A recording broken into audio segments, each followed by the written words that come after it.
ఏదైతే స్క్రోల్ అవుతుందో అట్లన్నిటికీ నా తరపు నుంచి ఒకే ఒక సమాధానం.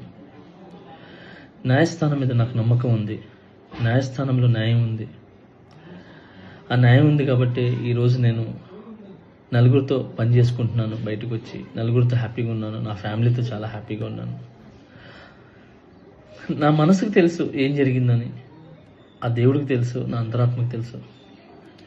ఇవన్నీ కూడా రేపు న్యాయస్థానంలో కోర్టు నిర్ణయిస్తుంది, న్యాయస్థానం నిర్ణయిస్తుంది. న్యాయస్థానంలో నేను చాలా క్లీన్ చిట్తో వస్తాను. నిర్దోషిగా నేను బయటకు వస్తాను. ఆ రోజు మాట్లాడతాను. అప్పటి వరకు నేను నిందితుడిని మాత్రమే. సో నేను ఓన్లీ నిందితుడిని మాత్రమే.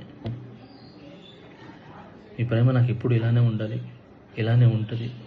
నాకు తెలిసింది ఒకటేనండి, నాకు వచ్చిన పనితో బాగా కష్టపడటం, ఎంటర్టైన్ చేయటం.